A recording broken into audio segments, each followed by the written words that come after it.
Hello, and welcome to the WWIA podcast. We're honored to have you join us in our mission to bring honor, connection, and healing to America's combat-wounded Purple Heart heroes. If this is your first time listening to this podcast, we welcome you. If you're a returning listener, thanks for coming back. Please be sure to tell others about our podcast and leave us a review if you're enjoying what you're hearing.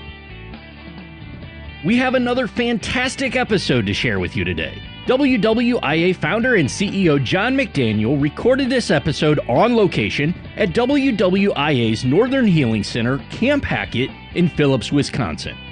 This recording was done at the conclusion of the 17th Annual Camp Hackett event in late October of 2023 and features one of the remarkable Purple Heart heroes that attended the event, Mr. John Samuels.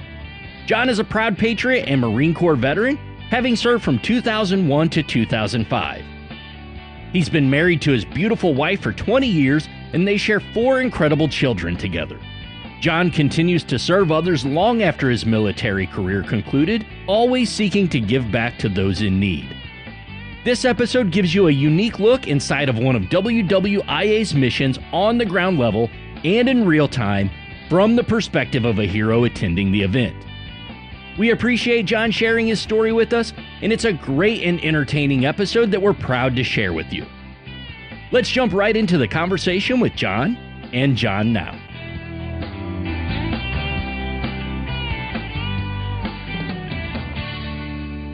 So, all right, so here we are. We're up at Camp Hackett. This is, what's today's date? It's like almost Halloween, right? It's the 30th? The 30th, yeah. So we're in the bunkhouse here at Camp Hackett. It's the 30th of October, 2023. We're just wrapping up this hunt. This is our 17th year. And with me, here we are in the bunkhouse, which, Mike Reed just expanded. And, we're very, very happy with it. It was wonderful, wonderful event. And I have a great American hero with me. John, welcome to the podcast. Welcome to Camp Hackett, even though I know your adventure is over. Today's your last day. But we'd love to hear from you. Tell us about yourself and your experience here at Camp Hackett. Okay, my name is Jonathan Samuels. I'm a Marine. I served in 2001 to 2005. I was wounded in 2004 by jumping on a grenade. And you jumped on a grenade? Yes, sir. Yes, sir. Yeah, I heard you say that earlier. And I don't mean to interrupt you, man, but I heard you say that, and I'm thinking to myself, dude jumped on a grenade. Yeah. And that's what you did. Yes, sir. For your Marines. I did. For your Marines. I shouldn't say that. I should say lean. But I got about 2 feet away and I blew up right in my face, right in my chest. I didn't actually make it all the way to the ground on it. Wow. I was on my way. I was like a Michael Jackson lean, you know what I mean? That guy does that forward lean. Yeah. And then boom. Wow. Yeah, threw me up against the wall. And where were you when this happened? I was in Ramadi. Are you an infantryman? Oh yeah. Okay, yeah. You're a Marine infantryman. Yes, sir. What do they call that? That's that Ground pound. No, I know that. I mean, in the Army we call it 11 Bravo. You guys call it 0300. 0300, just like right. In the Full Metal Jacket. Yeah. 0300. Congratulations, you made it. Yes, sir. Just like that. That's right. That's what's up. Yeah, that's it, man. I love it, man. We are. I think in the bunkhouse right now there's nothing but infantry guys right now. Oh, yeah. That's awesome. So there's 2 others, Jake's here and Corey's here from Ohio, but. Whoa, we're sitting. Let's not get ahead of ourselves. Right. These Army guys. Yeah, that's right. Well, you know what they say? They say we got 3 Army guys and 1 Marine, so the world's right. Oh man, it's out of balance. I know. Well, you got our other Marine, Brandon's out hunting. But okay, so we get sidetracked, man. Well, listen, I'm super glad you decided to chat with me here because you have a very interesting story. You're very gregarious man. I'll tell a story for everybody who's listening because I was like, what's going on? All I heard was there's a guy coming from Hawaii. Okay. And I thought, well, geez, we got, a native Hawaiian coming. I didn't know, or maybe a guy stationed at the 25th. Mm-hmm. And you rock up and I go, Well, hey, how you doing? You came from Hawaii. Yeah. Well, how you like living in Hawaii? Well, I'm not living in Hawaii. What do you mean? You just flew in from Hawaii? So you went to go help the folks who, on the island that suffered the tragic fire. Yes, sir. Yes, sir. Me and a crew from Chicago out of Trimble Roofing actually put this all together. And my Marine that worked for Trimble Roofing years ago called me and said, let's go volunteer. Let's go help these people out. And me and my Marines for the last 20 years have been helping out in every natural disaster, every hurricane, Joplin, Missouri, Houston, Florida. But this time it happened to be in Hawaii. So he called me up. He's like, let's go volunteer. I said, okay. And how long you been over there? His name's Tapia. I've been over there about 2 months. Doing what? Rebuilding roofs and construction. Okay, roofs. so here's a Marine who jumps on a grenade, saves his buddies, and then gets out of the service. What, did you get out due to your wounds, or did you get out because you just were done? I actually stayed until I got my honorable discharge. I wanted that red H. That's what I came in there for. I didn't want that medical discharge. But I ended up staying in longer past my EES to get surgery to take the bone fragments out. So I was 6 months past my EES when I got out. God bless you, man. And then you volunteer. Okay. How many years later? When did you retire? When did you get out? I retired in 2005. Okay. So almost 20 years later, you volunteer to help people who are, and you go to Hawaii to help the folks whose homes and things were burned. Yeah. It's amazing, man. Yeah. So my Marine Daniel Tapia out of Chicago, he calls me up. He says, hey, man, let's go volunteer for Maui. I said, okay, dude, let's go. And then 2 days later, Trimble Roofing has me a ticket all the way to Hawaii. We get to Hawaii. We start working our butts off. We work 10 to 13 hours a day. We work 7 days a week. And yeah, it was all volunteer. That's incredible. We had here our community dinner on Saturday night, and a bunch of wonderful ladies, local ladies, showed up, and they made those quilts you guys are sleeping on. Which were amazing. Yeah, super cool quilts, right? Yeah, for the bunkhouse. Oh, they're amazing. And they show up at the community dinner, and I tell your story a little bit. I gave them the wave tops, as we were chatting, and I looked over at the ladies, and like 3 of the 5 are crying. Yeah. How impactful is that? It's great. It's awesome, man. It's great. Well, that's our first job when we were there was rebuilding a school for the blind and the disabled. So we got that done right off the bat, and these are kids that just recently become disabled. These are grown men and women that recently become blind. It's right across the school. It's right across the way from the hospital. Mm-hmm. The kids for cancer. It's right across from the main hospital. So, we're helping rebuild that, and you've seen all these people that come by with these struggles, and then just be a part of being able to help them is just something amazing, something great. That's what we're here for. Because we're here to help our country. You know what I mean? And all the guys that from Hawaii will recognize this. They nicknamed me Captain America on the roof. Glory to Honolulu. Glory to Washington D.C. Glory to the United States of America. This is you. Yeah, that's what I would. And you said this on the lake yesterday, or something on the lake. What'd you say on the lake? Glory to Wisconsin. Yeah. Yeah, on a deer call. Oh, okay, we're going to get to that. Okay, yeah. We're going to get into this whole thing. But I'll tell you what. On the topic, okay. This is what I've always said, because I guess I've always felt it. When you raise your right hand, and swear to uphold the Constitution of the United States of America and the orders of the officers appointed over you, and you wear our country's uniform, you have, by default, in my opinion, a servant's heart. Yes, sir. Right? Absolutely. And just because you take that uniform off doesn't mean that you're done serving. It never stops. It never stops. You were born with that. And yes, all the Marine Corps did was enhance it, sharpen it, make it stronger, make it better, right? Yes, sir. Yes, sir. Absolutely. Absolutely. That's awesome, man. Awesome. Yep. God bless you. Yes, sir. Okay, so let's get into this here. Here we are in the Northwoods of Wisconsin. It rained for the first 3 days. I was up. You guys showed up. It cleared up, but everything's kind of wet, and then the bottom falls out. I'm just going to go through this. So, and then you talk about it kind of in however you want. But you guys showed up. You're a little late. You had some plane troubles. We don't need to talk about that. Yeah. But you guys. But we hiked up. You hiked up. They landed. They got diverted because the weather shocked everybody out of Wausau. But anyway, so you made it happen. I would say sua sponte. Of your own accord, you got a car and drove up here the rest of the way. But so the next day you're up here. It's Friday morning. You go goose hunting with Casey Williams. Yeah. Talk us through that. Well, first of all, Casey's an amazing guy. Yes. That was awesome. But we got out there. It was dark. The land's wet. It's raining on us. It's super cold. we set up all these geese, and it's my first time. I've never been before. I didn't realize how cool this was going to be. Okay. You mean goose hunting in general? Yeah. Yes, sir. Or any kind of bird hunting. Right. Awesome. So we get out there, we get everything set up. I'm with big sexy Jake Whipkey over here. I'm with this awesome. Well, you ready? I'm also the awesome Army guy over here. I don't know if he wants his name, so I'm going to keep it secret. But anyway, got some special operators. We got everything. Yeah. Special ops guy over here, dude. But anyway. It's not a Navy SEAL program. Sorry, guys. I had to say it. But we get everything set up. And they had great gear. The decoys were fantastic. We get the blind set up. We helped camouflage it, which he already had. They already had all this stuff. Him and the crew was waiting on us. Out in the field. Out in the field. In northern Wisconsin. In a cut cornfield. Yes, sir. Waiting on the Taliban to show up. Yeah, that's right. And they're lucky they did. Get them. Yeah, just like that. So we get in this blind, and I'm taking all these selfies, and of course all the guys getting all this shit. But yeah, look who selfies are using now. See what's up there. I don't have any pictures of you yet. Okay. Oh, okay. Wait when till you see these are great. When you got my number, it's in the op order. So send me some of your good stuff when you get a chance. Man. I don't have a picture of your gear. I was going to send you some other pics too. You know what I mean? Yeah.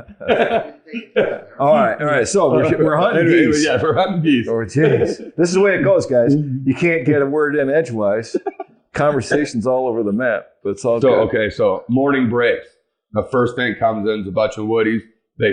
He says, kill them. They drop it, and we pop them. Boom, boom, boom, boom, and we drop them.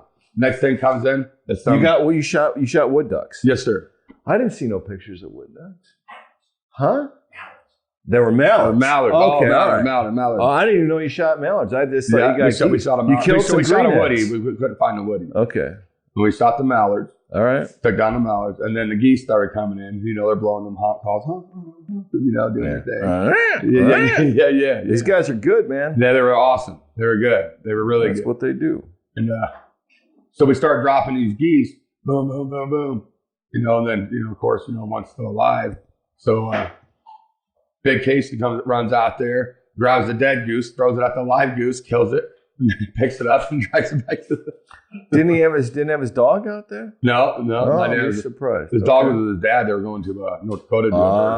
Pheasant hunting. That makes sense. That's right. Yeah. Okay. Yeah, it's more important to have a dog pheasant hunting. So we did that all day, and we were just getting rained on, and it was crappy weather. But I'd never been bird hunting, so I didn't know what it was like. But man, it was freaking awesome. Dude. How many did you guys shoot? I'm not really sure on the numbers of how many we shot. 9 and 1. Nice. Okay, cool. Because we shot a couple over the pond too. We snuck over the pond and shot a couple too that ended up getting in the weeds, and we had a hard time finding them. We eventually recovered them, but it took a long time. So I'm not really sure. Yeah. And then anyway, we were just putting the birds down. They were just coming in all day. Okay, you finished this goose hunt. You come now. It's like 10 o'clock in the morning. No, was it 1? Did you guys stay out there for what? Like 1? Yeah, 2 or 1. Yeah, okay, lunchtime. Come back here. Shake it out, change your kit, and then you go to Don Angelo's to go for a deer hunt. And we're still Friday morning, right? Or now Friday afternoon. You go to Don Angelo's, you meet Don Angelo, you see his shop and all that? Yeah, that was great. Yeah, pretty cool, huh? Yeah, Don Angelo. What an amazing American. He and his son Isaac and his family entirely, have been grooming, and I use the word grooming, adjusting the habitat, building the habitat, grooming the property, for you guys to go hunt. Now here, just for the folks that don't know, here we are in the Northwoods of Wisconsin, and Camp Hackett's 410 acres of wild, remote property that's basically undeveloped. It's the Northwoods of Wisconsin, and the wolves are out there, and the bears are out there, and there's so many predators out there that there's very, very little deer sign in our woods. So Don Angelo, and oh, by the way, P.S., okay, in 17 years, nobody's killed a buck up here. Kill a lot of other stuff, but no whitetail. Nobody's ever killed a whitetail at Camp Hackett. You are the only second person in 17 years to harvest a buck, which we'll get to next, right? Yes. So congratulations on that. That's awesome, man. Right. So I'm dying to hear that story as well. I mean, you want something done right? What? Thank you. With the help of Jeff Schillinger, who he and his wonderful bride Dee Dee have been supporting the foundation. But they're amazing, awesome. Amazing people. They were awesome. As a team, they do. Yeah. So awesome. So they're all in cahoots up here to help us, right? To help you guys. Yes, so Don Angelo, Isaac, his son, and Jeff and Dee Dee are all pulling together to create this opportunity for you guys. Because down there, and I say down there, what are they? 20 minutes down the road, closer to town, but it's more agricultural. And the wolves, I'm not saying the wolves aren't there because they got pictures of the wolves, but they've got a lot more deer because there's more food, the habitat's better, et cetera, et cetera. So you guys are setting up in stands on Don Angelo's property, and talk us through, we'll circle back to the grouse hunt, but now that we're talking deer, man, I got to hear the story. Tell us about what happened. You hunt with a crossbow, by the way. Yes, sir. Well, first of all, I mean, if you want something done right, you ask the United States Marine. You know what I'm saying? If you want anything else, you ask everyone else. Hip waders, you need chest waders, not man. That's right. I mean, you want something done right, you ask the United States Marine Corps hurts now. You know, I feel like I'm starting to. I'm sweating, but anyway, I can't say what I want to say.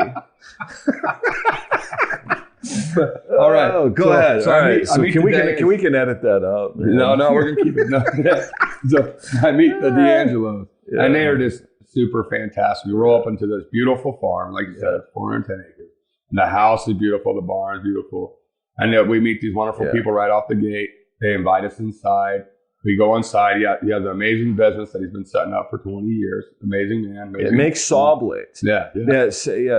Just these micro thin saw blades from this monster German machine that actually cuts these blades. And the machine, micro kerf blades. What's the name of the company? Total Saw Solutions. Total Saw Solutions. So anybody out there that needs a micro saw blade, the best on the planet. Any saw That's blade. where. They're refitting. Any saw blade. There you go. Yeah, that's amazing. That's awesome, man. They're good. They're just amazing people, right? Yeah. It's amazing family. So here you are. Now you hunted for 2 or 3 days there, but you didn't you didn't kill this deer until what? Day 2. Day 2. Okay. Yeah. So we're on day 2. You're hunting. It's the evening hours. It's the community dinner. I'm back here in the rear of the gear. I got a camp full of people waiting on you guys. It's dark. The food's been waiting for 2 hours. And I'm looking at my watch. I'm like, they must have got something. There's no comms here, so I don't know. Right. And then finally a picture comes. It's your deer. Yeah. Somebody gets a picture. Oh, they got one. You know, anyway, so there you are. You're in the tree. It's not dark yet. You're hunting with a raven? A crossbow? A raven. A raven. Okay, super awesome. Yeah, shoots at almost 400 feet per second. It's a crossbow. It's deadly. Looks like something Batman ought to have. Yes, sir. It's a long ways from the crayons you guys eat, isn't it? Yes, sir. Yes, sir. So tell us. It's about like what I use in combat, though, you know what I mean? Tomahawk. We didn't get the pretty little M4 like the Army gets all the time, you know what I mean? We had the real weapons, hand to hand. Killing motherfuckers with a blade of grass. Oh, you know what I'm saying? Oh, shit. I need a bleep on that. I'm sorry. So it's all right. Go ahead. We'll get that. We'll take care of that. Anyway, don't worry about it. Look, the first day rolls by. And, surprised it took you so long. I'm acclimated to Hawaii. So, I'm an 85, sweating all day. And when we're on top of them, we're all coming up. But anyway, I come here and I'm just freezing. We had hunted ducks all morning. Well, P.S., can I interrupt you, man? Yeah. John, I'm sorry.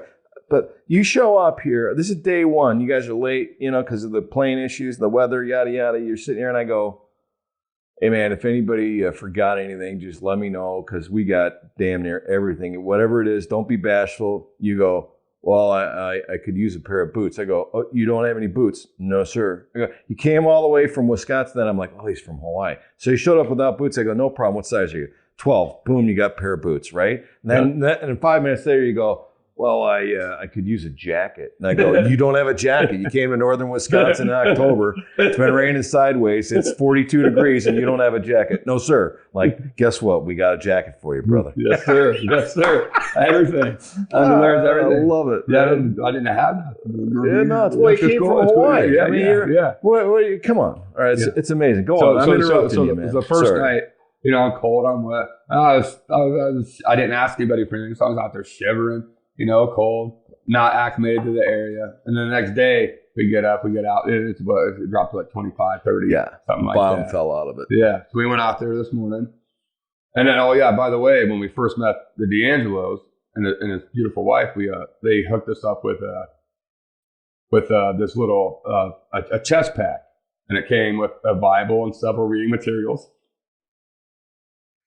And the Bible, a nice satchel too. Yeah. I still got mine. It's nice. Yeah. Yeah. It's very nice. And there's several. All right. Is there any more coffee? Yeah. Coffee several books of reading materials. That by the way, that bottle of water has been sitting there for 2 days and nobody's touched it. All good. Like I think we all think it's not mine, but it's somebody's. I think it's somebody's water. I think it's Jake. Jake's over there cleaning weapons. But anyway, so wait a minute. We're talking deer hunting. All the reading material that they give you is all grave and glory to God. Which it is great. And that's wonderful. God bless America. Yeah, God bless America. Yeah, absolutely. So we're deer hunting. Oh yeah. You got to kill this deer, man. Oh yeah. So I got like 20 more minutes, and then since I was struggling a little bit with the timeline with the coldness. They threw me up in this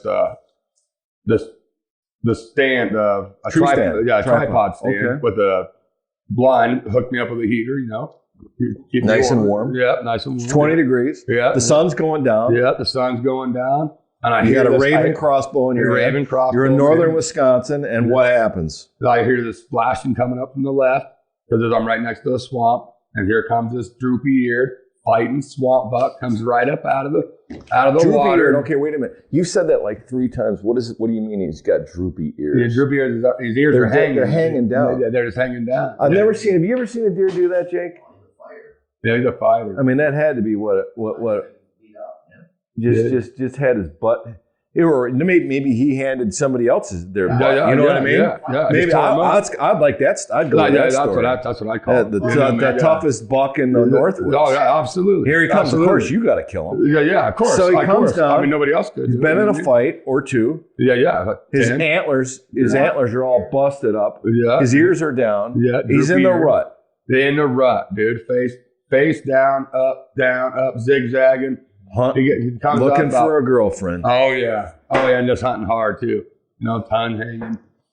Walks right up in front of me, and then I stop him, go brat, stop him, and dropped him. That Raven crossbow just went right through this sucker, just right through him, right perfect lung shot. Hit a rock, buried itself right in the ground. He ran 20 yards, dropped him. That's awesome. It was awesome, dude. It was a great hunt, fantastic hunt.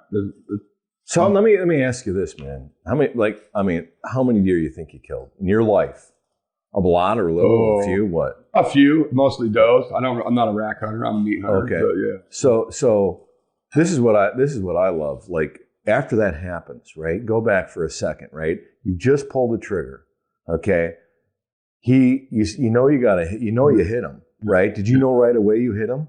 Because those arrows go like that. No. You can't see them. No, I didn't. Actually, I knew I had the crosshairs right on it. And I knew. It's got a scope on top of this crossbow. Yeah. So I knew. Just deadly accurate. Yeah, I knew that I had it. But, I mean, it was just a sound that I heard. I didn't hear the classic, that bow shot where you get the thwack. I didn't hear that classic. No, you don't. The arrow shot so fast through there, and then I heard it hit the rock on the backside. I'm like, holy crap. There ain't no freaking way I missed this. So did he jump? Did he do anything? Yeah. No, he kind of just stumbled back, started going straight back into the woods. Yeah. And he sat there, but then once I seen that tail flutter, I'm like, oh yeah, I got him.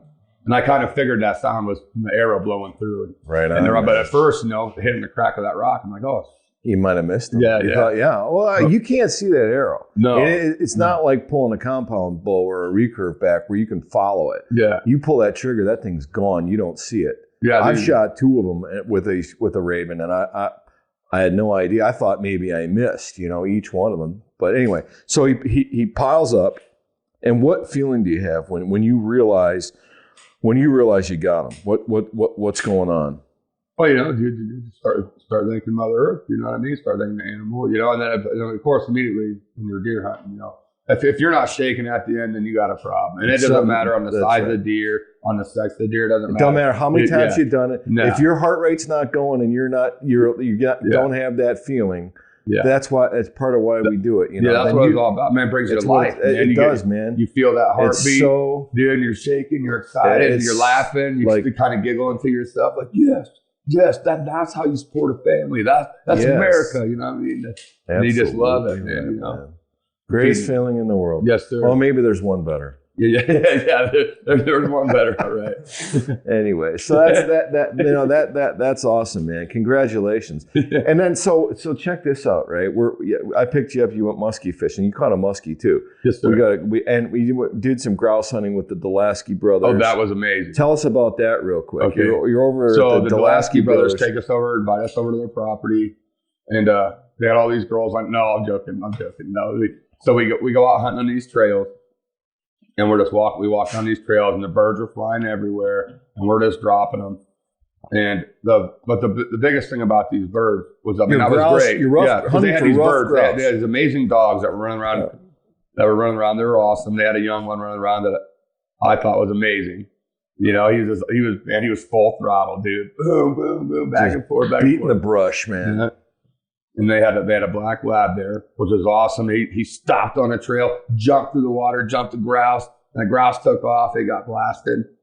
Then we hit the what do we call them? The woodcock. We got a woodcock, and of course, and in true Marine fashion, we rip the heart out and we eat it right there in the spot. Oh wait, whoa! You're telling me that you ripped the heart out of the woodcock that you shot and you ate it? No, the Army guy.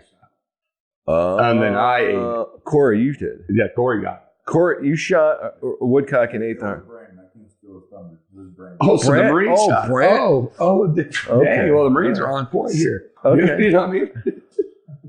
Okay, yeah. So, I thanked it for its life. I ripped his heart out, I ate it, asked him for his camouflage, and the next day, next day I get the deer. But so, all right. So you okay. So we have a great time over at the Dulaski brothers. That's Jake assembling the shotgun. Dulaski was this. They were fantastic. They're great. It's Travis and Chad. Yeah, Travis Dulaski. and Chad. And they were wonderful. Yeah. What was the greatest part about that hunt wasn't the animals. It was walking the trails and talking all the smack and all the laughter that went on with it. That's what it was all about. I mean, it was just fantastic. And then it was my first time in the North Woods. They have beautiful woods up here in northern Wisconsin. It's not like any other woods in the United States. You were saying just last night when we were coming back from, I picked you up. You were muskie fishing with John Carlson, and you were remarking about how just looking around and observing the terrain and the trees, the lake, just the surroundings in the North Woods. The fact that you appreciate that means a lot to me, and that tells me that you're a sportsman and you're out. You do it for the right reasons because that's what it is. I mean, it's amazing up here, isn't it? Yeah, it's just beautiful. And as like John Carlson says, the snow don't stick until the tamarack. There you go. Falls, For those that don't know, what he's saying is, up here in the North Woods, because the soil's so acidic, there's a tree called a tamarack. It thrives up here. And it's a conifer, meaning it's in the conifer family. It's an evergreen, not really an evergreen. It's the only conifer that drops its pine needles, so it looks like it's dying. They turn this really beautiful yellow. Beautiful, very vibrant yellow, and it looks like the tree might be dying because it's supposed to be an evergreen.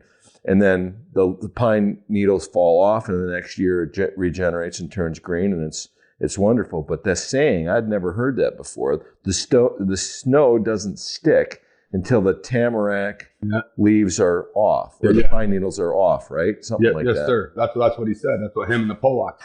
John the Pollock. The Pollock. There's a Pollock. Okay, so the Pollock. All right. Now, so for everybody's listening, don't get on my case here. Don't, because that's what he refers to himself as. He's got it, but he's got a real last name. Klashevsky. John Klashevsky is an amazing. They call him the Pollock. Okay, up here, he calls himself that. That's right. But he's one of the best. Man. He and John Carlson are two of the best muskie fishermen up here, or probably on the planet. Yeah, and they're helping us, guaranteed. Yeah. Guaranteed. So you go out there and you go muskie fishing with John Carlson and the Pollock. Yeah. And about halfway through the day, the rest of the group's like, well, we want to go deer hunting, but you already shot a deer, so you decide to stick around. Yeah. Nobody's caught a muskie yet. This is yesterday. Yes, sir. Okay, nobody's caught a muskie yet. You stay out there, and what happens? Well, the barometer and the harvest moon just had these fish acting a little funny, but we had plenty. We had follow after follow after follow. Tell us what that means. Follow. So we're dragging in these homemade lures because the Pollock makes muskie fishing lures. We're dragging in these homemade lures across the lake, and then you'd see a giant muskie fall. And these are gigantic. Following, he's coming after your lure. Yeah, he's coming after the lure. They're gigantic muskies. You can see them. They're huge. It's just huge. And then they have a big sucker right there waiting for them, so the muskie will bust off and go attack that sucker. It was just a hard bite yesterday. So I mean, we had plenty. We had bunches of fish. They love those lures. Those homemade lures just brought them right in every time. So you're throwing, just so, and let me set this up, right? So for the folks that don't know, muskie fishing, first off, when I grew up, and I grew up in Wisconsin, the muskie was known as the fish of 10,000 casts. In other words, you might spend, and this is no kidding, I'm not kidding you, man. I came up here as a kid with my buddies fishing for muskie. They were in the lake where I grew up, but they weren't like they are up here. Up here, the muskie are thick. Right, but you used to have to. Come on, Army. You should get down. You're gonna control that weapon. Dropping. Jake, Jake Wilkie's over there cleaning. Awesome, dude. He's awesome. He's on it. Man. He's top notch hunting guy, dude. That's right. That's right. See what I mean?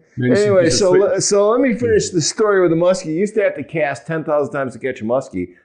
And now, fast forward the tape some 35 years, 40 years later, these guys, I don't want to say have it down to a science, but the conservation is a lot better, and nobody kills the muskie. You catch when you return it to the water, typically, but they're using live bait this time of year or suckers, right? You run those down. Giant suckers, bigger than your foot, and then... and you're also throwing not bigger plugs. Than other parts. You're throwing plugs at them, right? Anyway, so you catch a muskie, right? Yes, sir. Tell us about that. What happened? That was awesome. So, the other guys left. So then I had two guides in the boat. John Carlson and the Pollock, and we had the ghost ship running around the lake, following us around. What does that mean? He had hopped off his boat. And John Carlson got off his boat and got in the Pollock's boat? And then John's boat followed you guys with nobody in it? Yeah, with nobody in it. So this boat was just traveling around this lake without anybody in the damn thing on a trolling motor through a controller. And it was awesome. I took some videos of it. Just driving around. I wish somebody else was out there watching. I wish DNR was watching. Like, who's driving that boat? I'll go give that boat a ticket then. You know what I mean? Driving itself. The ghost ship. It was awesome. But anyway, so John Carlson's just smacking the water. He's like, oh, no, we're getting a fish because it's a hard bite. It's late and you guys haven't caught a muskie. So he's just smacking the water and the Pollock's just smacking the water. What do you mean by smacking the water? Oh, they're just cast after cast after cast. They were working. Oh, yeah, they were working hard. They were slinging plastics. Yeah. I had to stop a couple times. Okay. Yeah. They were bringing them right in, dude. Okay. Then we hear a couple cranks like, on the sucker. On the sucker. The rod that's hanging off the back goes off. Yes, sir. Bust off. Awesome. And it was great. And because it was cold out there. And it was great. So then you get excited. So then you get all that fear that you're going to screw something up, right? Like you're going to drop the rod. You just worked all day long for this. It's but here's the thing. It's a lot like combat, right? It's 99 minutes of boredom interrupted by 1 minute of sheer panic. Yes, and sir. now you're in the sheer panic mode because you got one on. Well, now hold on. Maybe not sheer panic. Not when I say panic.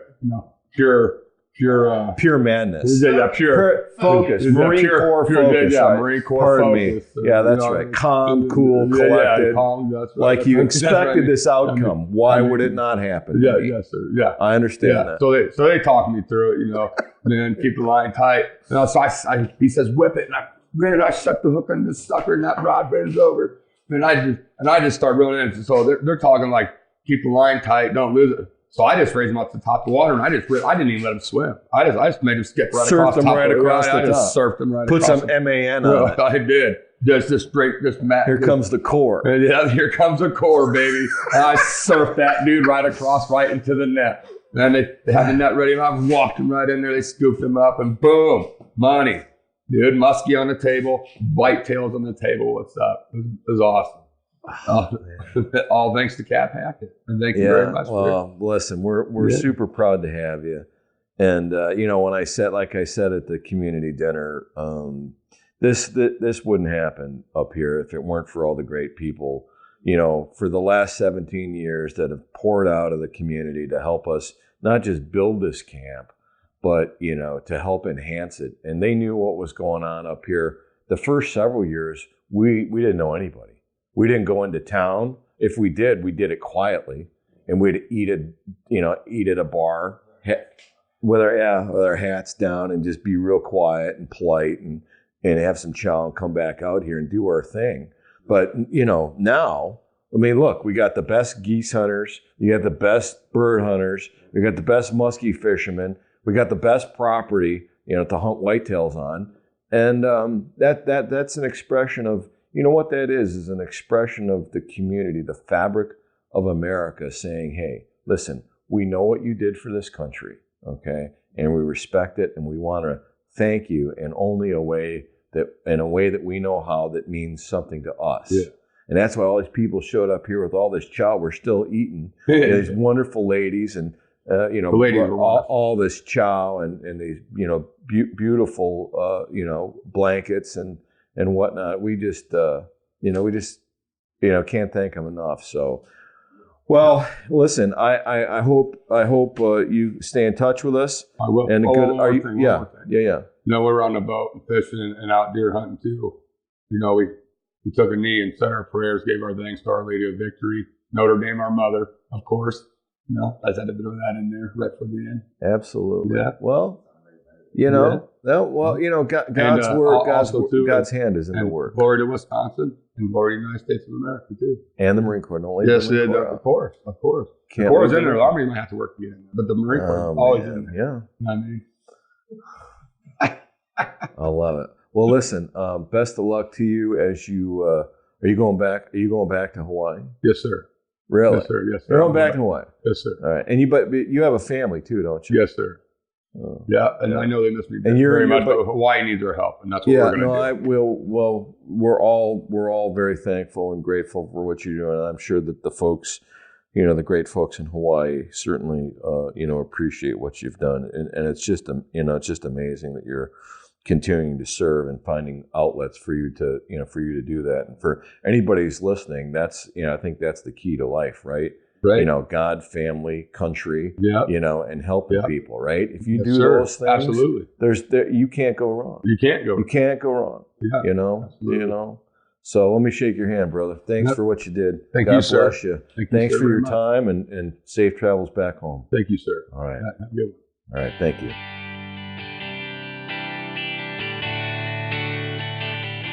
To learn more about the mission of the Wounded Warriors in Action Foundation and how you can get involved, please visit our website at WWIAF.org or follow our social media pages on Facebook, Instagram, Twitter, and LinkedIn. Thank you for listening to the WWIA podcast and for helping us honor, connect, and heal our combat wounded Purple Heart heroes through the power of the great outdoors.